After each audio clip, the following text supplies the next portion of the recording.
Chapters of our lives are now recorded and kept alive forever. But are we able to do it for our cities?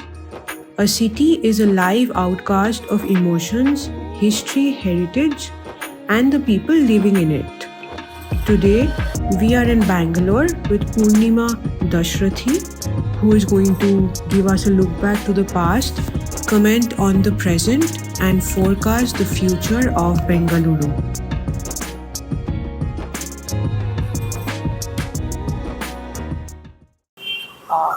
Hi guys, so we are here in this beautiful location in Bangalore with our beautiful guest Purnima. We are going to have a brief discussion about the history of Bangalore and yeah, let's get started. Purnima, thank you so much for taking the time out to be with us and have this talk with us. Thank you for having me. Can you give us a brief introduction to yourself and your background? Sure. My name is Purnima, and as you know, I was born and raised in Bangalore. My native place is Malleshwaram, the place that you are sitting in. Oh, I how can lovely. say I was born here, and I've seen Bangalore as it was the smaller city, and then how it became the big Bangalore after the IT boom. So many areas in Bangalore were not there when I was very young, and this I'm just talking about the last 45 years. So, the way I'm saying it looks as if I'm a grandma, but Bangalore has radically changed. To tell you a bit about myself, like any other Bangalorean, I did my engineering. I'm a software engineer. I worked in many IT companies through my late 90s and early 2000s. And then there was a mid-career change, as you know, the time of life when you know that you want to do something different. And history was always a part of my interests. I always wanted to go into archaeology, but I went into engineering. That's another story. I started writing about Bangalore, largely about Bangalore, a little bit more about South Indian history. And I also did my master's in history from KSOU Mysuru University. For the last 11 years, I have been not just writing but also doing heritage walks in and around Bengaluru, heritage walks and tours. I'm with the name of our company is Unhurried. So that's the way to look at a city, and that's how the name came up. Yeah, that pretty much ties in exactly with what you're doing as well, right? The way to look at a city. Thank you for that lovely introduction, Purnima. So, could you tell us a little bit about the story of the history of Bangalore? Like, to be very honest, there may not be as many historical structures here as in some other parts of India. Of course, I'm sure there are. They might not be as well known. But if you could walk us through how Bangalore as we know it today came to be, that would be great. Sure. See, this region is pretty old. Right. The Bangalore district or the region earlier comes under the name of Shivasamudra. So if you look at the stories of Gangas and Cholas and Hoysalas, this territory was called Shivasamudram territory. But Bengaluru as a name, as a settlement, the earliest inscription that we find is somewhere towards the electronic city today in a place called Bengaluru, which talks about a battle of Bengaluru which happened somewhere around 950 CE. Okay. So it's more than 1,000 years old. Oh my God. It's older than many well-known cities today in India. But that particular settlement, where it was, not many historians can give you the location because we have no ruins or anything to do with the settlement today. But they guess that it is somewhere to the north of today's Bengaluru. What we do know is somewhere around 1537, a medieval chieftain called Kempe Gowda came south from an area called Yalahanka, which is on the way to airport today. He came south and he built a fortified city and he named it as Bengaluru. So he named it as Bengaluru because his mother and his wife came from the older settlement of Bengaluru, is what some historians say. So ironically, the oldest part of the city today was the new Bengaluru of those times. Yeah. So that is a little bit about how the Bengaluru that we identify with, the Kempegowda's Bengaluru, came up. Right, right. That is what today we call the area, loosely we call it as Avenue Road or Chickpet or Right, right. Market, based on the area of the old city where we are in. Purnima, we were talking about the history of Bangalore, and you said that the history goes back more than 1,000 years. Yet there are not too many historical structures around the city. Why do you think that is? And do you think that has an impact on how we perceive Bangalore as a city today? Um, In a way, yes. Like for example, when we talk about Agra, the first thing that comes to Taj mind Mahal. is the Taj. Same way with Mysore, we'll think first about the Mysore Palace. So built history is something that is it connects people very well because it's visual, right? That is the Right. most It's a link to the a past, right? link to the Yeah. past. In Bangalore, unfortunately, we do not have that kind of uh, heritage structures, even though the history is quite old. Even if we go back to the Kempegowda city, the fort itself is not present anymore, Kempegowda's fort. Neither is palace, which was there in the heart of the old city. So none of us have seen that. We do have some structures like the summer palaces. Bangalore was known as, because of its lovely weather, it was the place for the summer palaces of the Mysore rulers. So we have the Bangalore Summer Palace and Tipu Sultan Summer Palace in the old city. We also have the huge gardens, the Lal Bagh and the Kaban Park Botanical Gardens and the Kaban Park. Uh, but other than that, there are certain structures which are still there, modernist buildings, but these are all, much into the 20th century, not much before that. Yes, to answer your question, yes, built history is less, and that uh, disconnects the people. And also, Bangalore has a lot of people coming in looking for jobs, Right. and for them, they do not have the historical link to the place. Right. But if you scratch beneath the surface, there is a lot of stories. Like heritage walks is one way in which we bring the story of city of Bengaluru.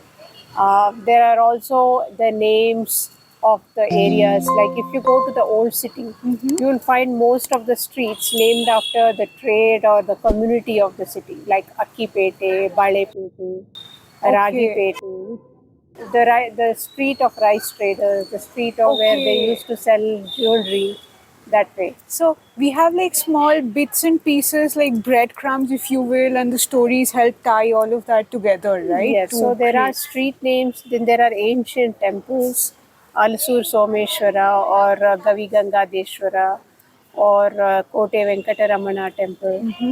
So anything near the fort, where the fort was, there is the names of the streets and the institutions which have fort in it. Right. Like Kote means fort. Then next to it is the Fort High School, which, Okay, okay. So it all yeah, ties back to that one point of history that they have. yes, tied to that location or to the time in history. Like if you go to the cantonment section of Bangalore, we have very, very English sounding names like Cunningham Road or Spencer Street or, you know, these Fraser Town, or some of these names have been changed today, but we still hang on to those names, and those names give us the story of that particular place, of that time, set in that time. Right. So there are temples, churches, mosques, there are parks, there is the summer palaces, there are names of the streets, there are family histories. We are now in Malleshwaram. Malleshwaram has got some of the oldest families who came and resided in Malleshwaram in the 20th century. If you visit their homes, they have huge family history of their I time. That sounds fascinating, doesn't it? Yeah. Like you said, if we go to Agra, right, the first thing you see is the Taj Mahal. So even if an 80-year-old person goes or an 8-year-old kid goes, they will see the Taj Mahal and they will associate the history of the place with the Taj Mahal. With Bangalore, that goes a little bit deeper, right? Because you don't have a structure to associate with, it takes more effort. I'm not saying it's not fulfilling or anything True, like true. that. So, do you think the youth is actually taking that effort to find out about the history even without those prominent signals present? Um, See, I've been doing heritage walks in the city for the last 11 years. What I've found out is that people are very interested to know the story of the city, especially people who have come into the city in the past 5, 6 years who want to know more about the city. Right, right. Uh, they are very interested in getting to know the story of the city. And these days, there is also a huge response of Bangalorean themselves who are looking at such a radical change in the city that they are trying to hold on to What it their used to be, right? Bengaluru. So, in that way, they are trying to go back and understand the story of the city. Right, to find They are alarmed, relevance with yeah, their own history, right? yeah, yeah, yeah. So they are alarmed by this sudden transformation of the city that they are trying to get to know their city, roots of their city. I think probably I am also a good example of that. Right? Absolutely. So for first 20 years when I was born and raised in Bangalore, I did not know much about the story of my own city. And then I started searching deeper and getting to know the local history of the area and the city. So, yeah. Sounds lovely. So let's move on to the present situation in Bangalore right now. So it has clearly emerged as the IT hub and the Silicon Valley of India. Do you think like that is taking away from what Bangalore used to be, or do you think it is adding to the rich cultural heritage and the different people who stay here? So you see, Bangalore has grown in spurts. There has been spurts. Even in the time of Kempe Gowda, when he built the fortified city, there were people from many communities of many regions who came and settled in Bengaluru. So they spoke different tongues. They were of different ethnic backgrounds. They were Telugu speaking, Tamil speaking, Kannada speaking people who came and settled here. And later, as the political rule changed, when the Marathas came down here, when the Mughals came here, then people from north of Karnataka, that is Maharashtra and Delhi, they came down here and they settled here, and that was when there was more kind of communities and languages that came, and later on the English came, so there was a strong English connection to the city. So there has been growth since first, but this kind of a large scale radical growth could be seen once during 50s and 60s when there was a huge public sector growth in Bengaluru. So you name the sector like HAL or BHEL or ITI. When these kind of uh, public institutions, public-private sectors came up, they also started building a community working around that Right, particular. right, So right. you have a HAL colony or a HMT colony where the families resided, there were schools and institutions came up. So the chances are that if someone came to Bangalore in the 70s from different cities, they would be working in one of these. And the next spot that you see is in the 90s when the IT boom happened. And now you see a lot of youngsters around 20s to 40s coming and settling down in Bengaluru. Uh, So yes, Bangalore has seen a radical change in the last 20 years, I can say.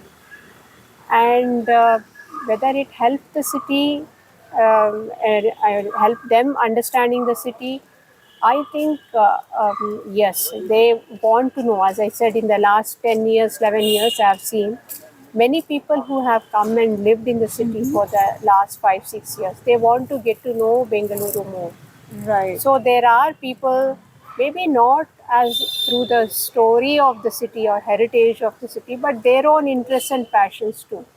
They would have come to know more about the So, city. from what I understand, you're saying the people and the impact that they have had over the years all add into the history and the story of the city, right? And Yes. that has shaped what Bangalore looks like today. Yes, it's a evolving. Cities are always heterogeneous. Absolutely. Yeah, whichever city we take. So they keep evolving. But there is also a root to the city. Every city has a root, a connection, right? So people are now trying to understand the how it evolved, the process of evolution of the city, and in that process there is more acceptance.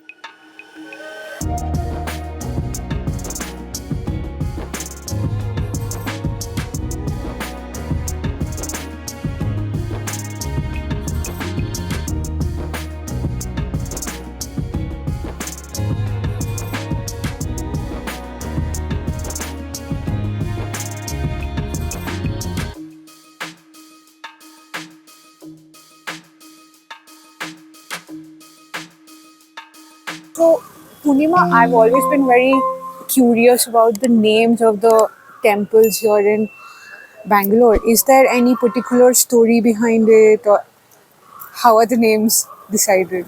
You know, today when we look at institutions or railway stations or streets, we name them after politicians or prominent personalities. Right. So back in those days too, like for example, we are sitting in this lovely Malleshwaram area. It is named after one of the oldest temples here called Kadu Malleshwara.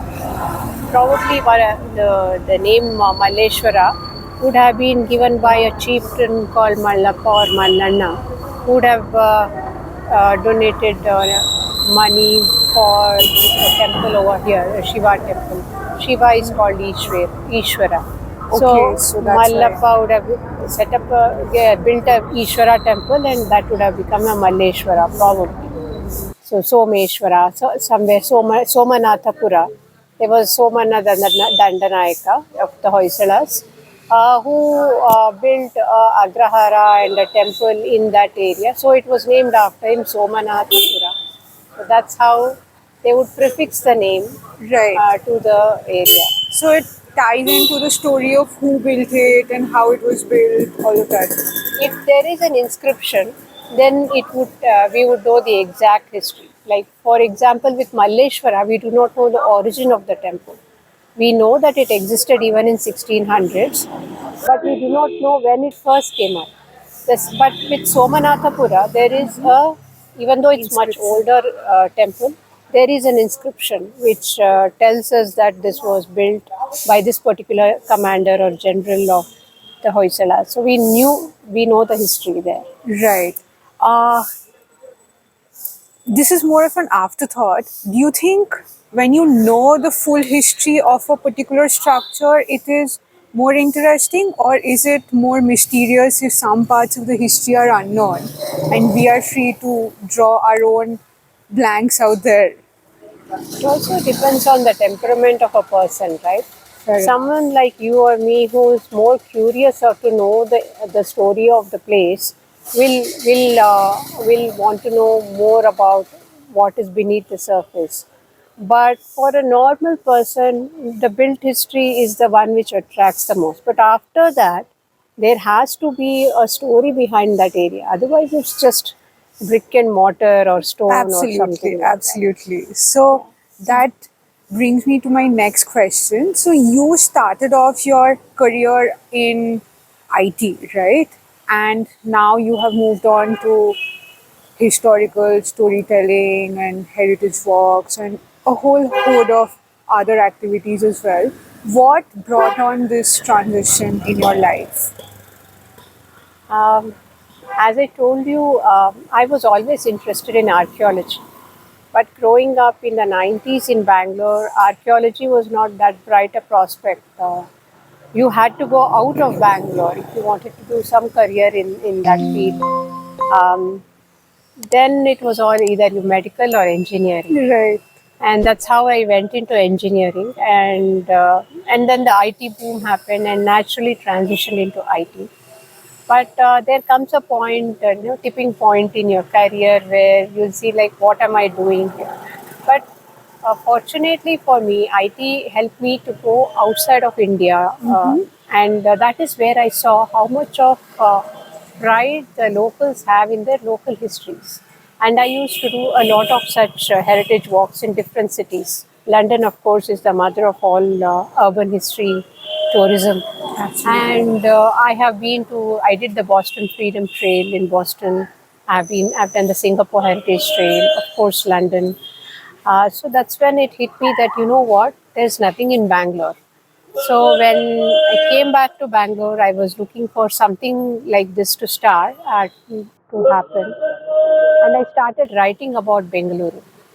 Um, I've written in different news magazines, papers, newspapers, websites, and someone told me, you know what, reading is fine, but going out and exploring, touching and feeling things gives a whole different aura to the place. Absolutely. And that's how Unhurried started out in 2012.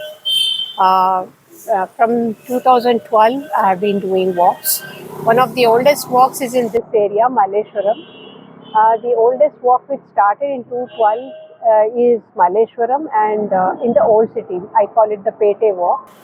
Pete means city, so it is the city walk. Right. And Malleshwaram. And later on, we have several walks and tours, and it's expanded.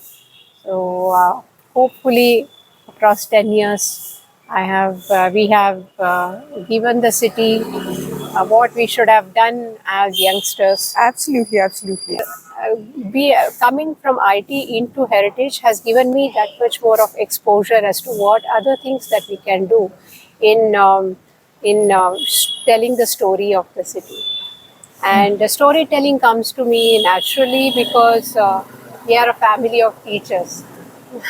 My great grandfather was one of the teachers for the last Maharaja, the Jaichamarajendra. Oh, that's wonderful. Sri Jaichamarajendra Vadiyar of Mysore, one of the many teachers of Right, right. And so teaching runs in our blood, and somewhere that has turned into storytelling. So history and storytelling has been a lovely combination which has culminated in Unhurried coming up. That sounds great. So, tell us about the future of Bangalore, like the way it has been progressing, like from, say, the time when it was built over 1,000 years back to where we are now. It has progressed by leaps and bounds, right? So, are we headed in the right direction? Is there anything that you would like to advise the youth of Bangalore today to help them keep the heritage and culture alive? Um, Look, cities are always evolving, right? Every city has it evolves around time, sometimes very fast, sometimes slow. So Bengaluru is no exception. Um, where we are headed, I'm not a clairvoyant, but what I can say is this, that today we have global recognition. Like, people know when we say Bangalore or Bengaluru, people can put it on the map. Uh, Probably 10 years back, when we had to say we are from India, we had to say Mumbai or Delhi to know. Right. Now people know where Bengaluru is. I think we should use this opportunity to help preserve and conserve what we already have. Not just built heritage. Of course, built heritage is very important. We have to conserve that. But we should also be aware of our culture, our ethnicity, our language, our diversity. Diversity has always been there in Bengaluru, whether it was Kempe Gowda's Bengaluru or whether it was in Mysore Wadiyar's Bengaluru or today. Bangalore has always had a diverse population. So we have to preserve and protect that. We have to protect the built heritage. We have to protect the story of the city.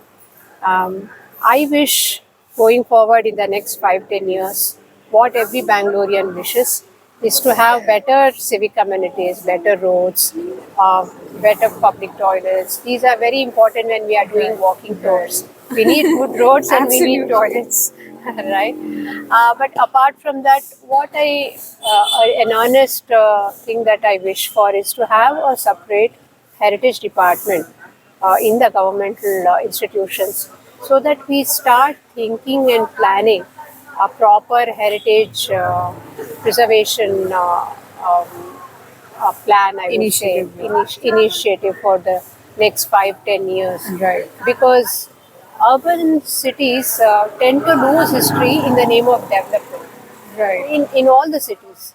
So, if we set up a proper heritage cell, probably that will help us in going forward to preserve and protect the urban histories of India. Right. You said you've been on the heritage walks in London, Boston, Singapore. Where do you think Bangalore compares? Like how are we lacking and what advantages do we have over them? Pros and cons, what do you think? Um, we should emulate London in terms of having a heritage bill and a heritage department, the kind of importance that they give there in Bengaluru. Definitely, I admire them for the level of conservation and tourism that they Yeah, have. yeah. I feel like they've managed to keep a good build of the heritage structures as well as the development that has happened side by side. I don't know.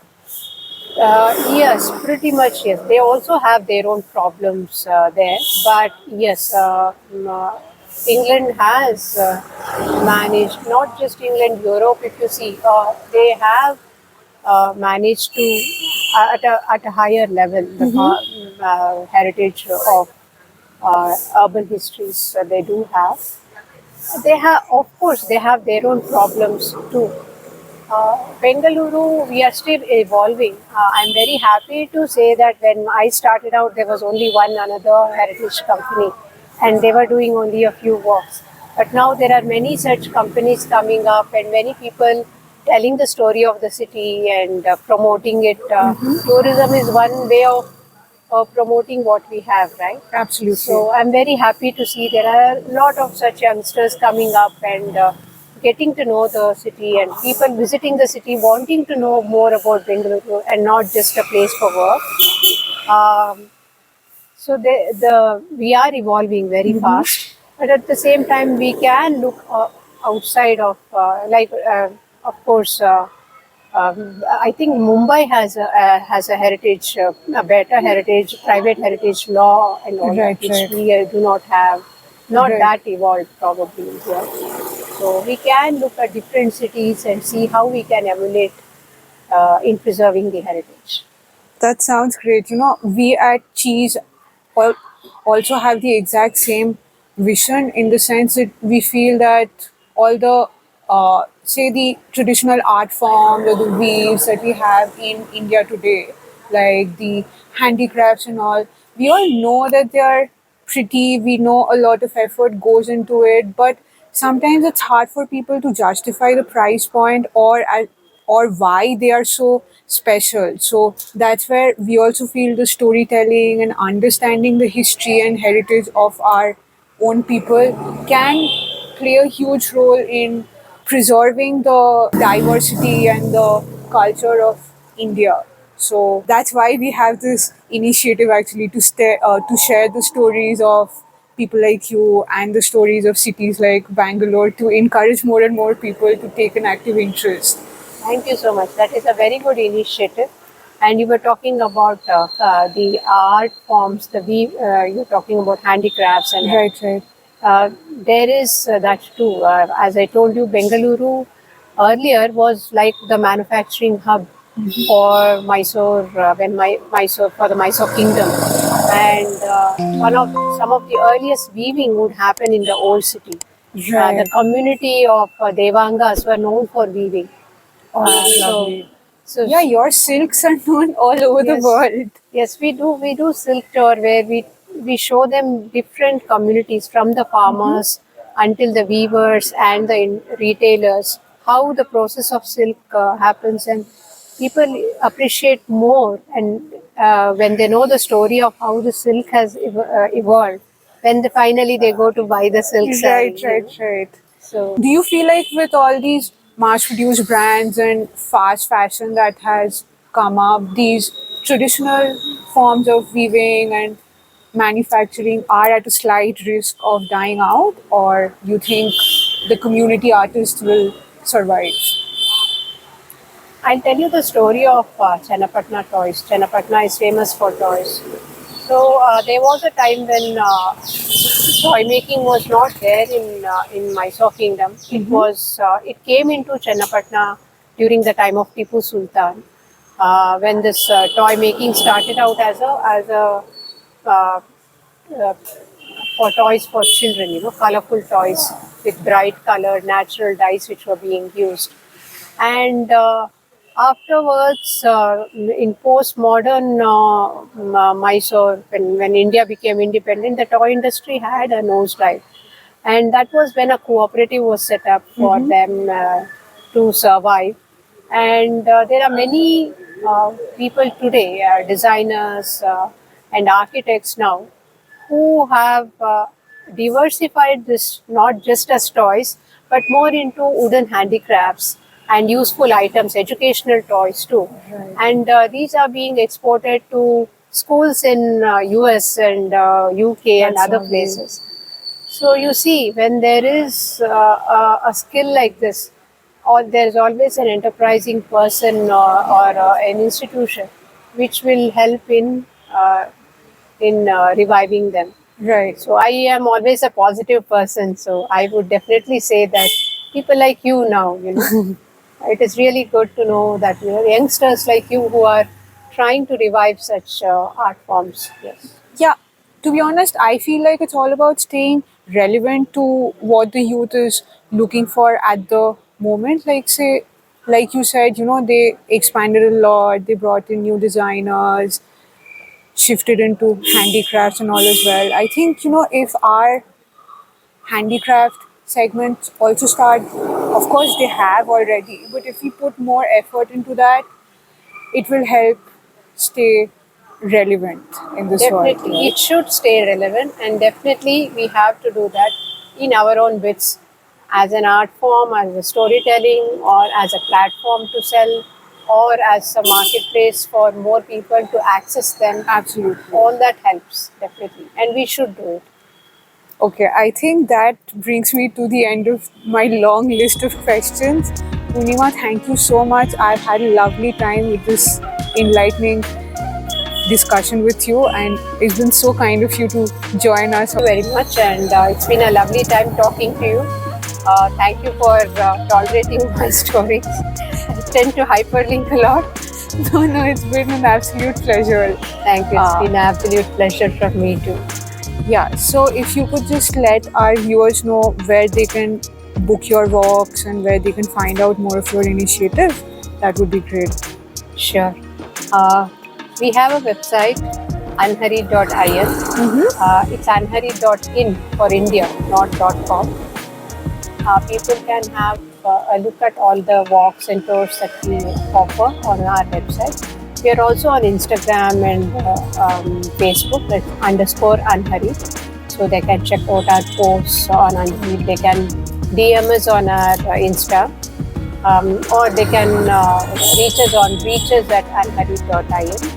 And we have an online booking payment, and they can choose the date and book online, and we will be doing the work. Absolutely. Hope that helps, guys. We will be linking all the relevant pages in the description below. So do check out Anhari and join Purnima for one of her brilliant walks.